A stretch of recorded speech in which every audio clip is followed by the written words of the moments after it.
Hello everyone, in this video I'll be showing you the most overpowered level 10 build guide in Avowed. This is going to work in early game, and even if you're not level 10, I'll be showing you the correct way to build out your character to make the most effective use of the skills that you get at hand.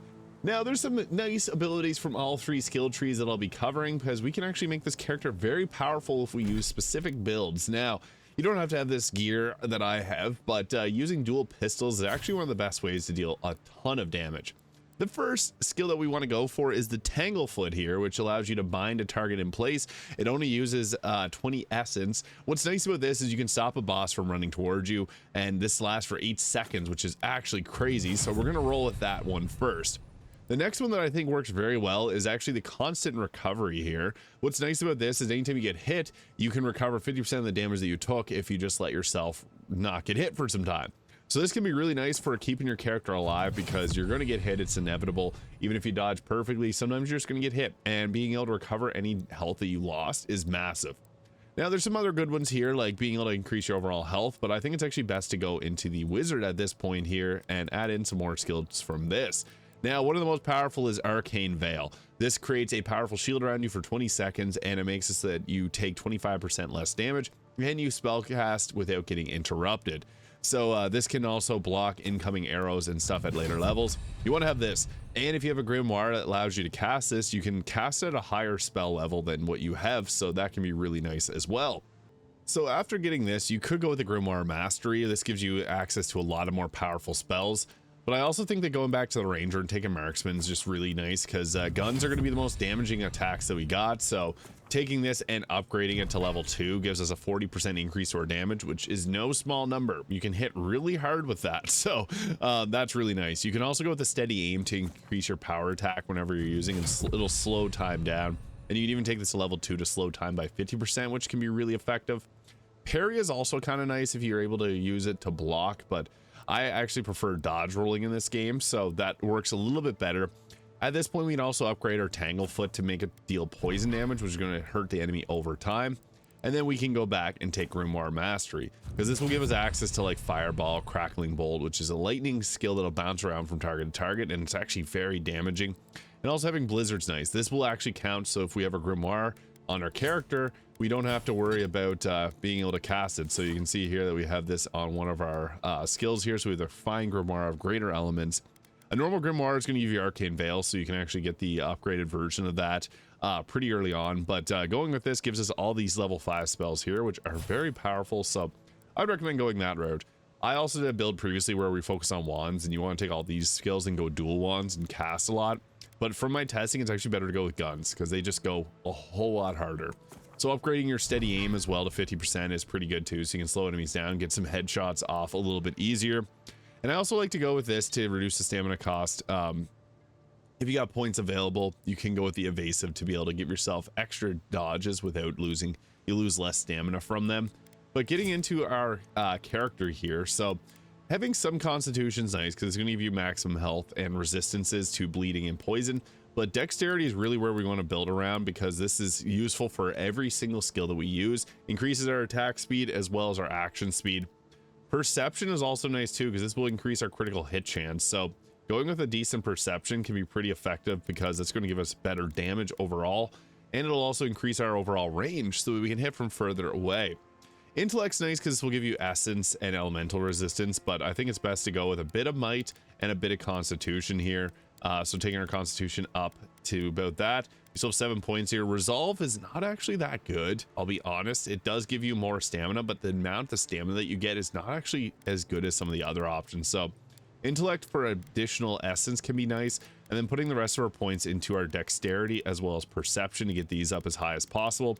A little bit of constitution, but I think that the best choice is to actually increase our dexterity as much as possible for that 42% action speed increase. So that can be really nice. Taking our might to 2, constitution to 2, dexterity to 7, perception to 6, and intellect to 2. And we're just going to leave resolve at 0, because it's just not as good as the other stats.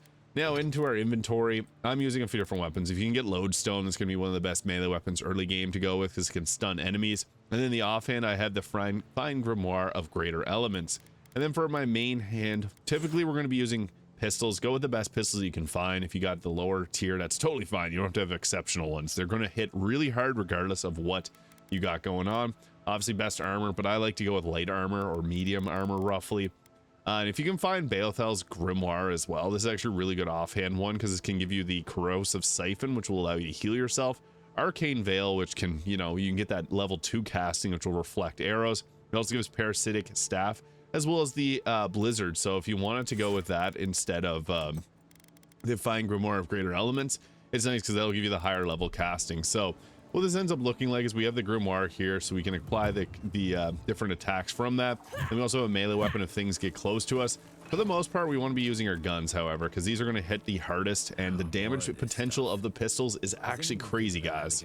So to show this off in practice, we want to cast our Arcane Veil here. I also got the parasitic staff, which lets you use a staff, which is pretty cool. It functions as like a great axe. I prefer not using this and actually just going with the pistols here because the pistol damage is really high. You can see there. You can also slow things down to be able to get your headshots off from our ability, so that's really nice. You always want to go for headshots if at all possible because the damage is really high. So you can see there we got our our guns are doing serious damage, and you can alternate between firing them, so you don't have to just continually shoot with the left hand one. You can use both at the same time or cast with the secondary one for maximum damage. So if you wanted to get in close, you can also just use the tangle route here, and then if they're going to be a ranged attacker, they're going to get hit a little differently. This will give a stunned attack, which is nice. So if you time this well, you can actually get that off before the enemy's able to attack. But dodge rolling is going to be your best friend. In all honesty, your pistols are probably going to be your actual best friend because that damage is just incredible.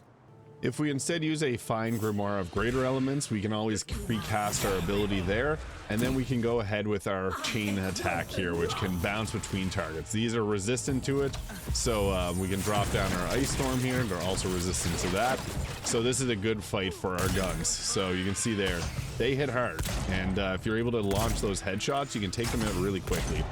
Guns typically do a lot more damage than spells from what I've encountered, so I liked using the wands for their fast attacks, but these work very well too, because you can see there, they just hit extremely hard. So using the guns, aiming for the head, that'll work very well.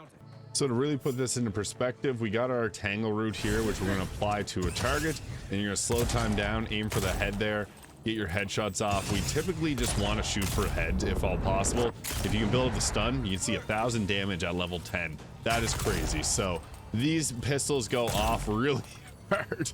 Yeah, you're one-shotting people, and this is on the normal difficulty. Typically, you're on harder difficulties, you're not going to get that same result, but being able to do that on normal is pretty good because this game, well, it's not challenging at times. There are moments where it can be kind of tough, so being able to do that much damage with just a simple pistol shot is actually pretty crazy. And having this great level of crowd control to just stun people into their spots there. We got ourselves a bear and a little dragon folk here, so we'll just go after this and get our headshots off.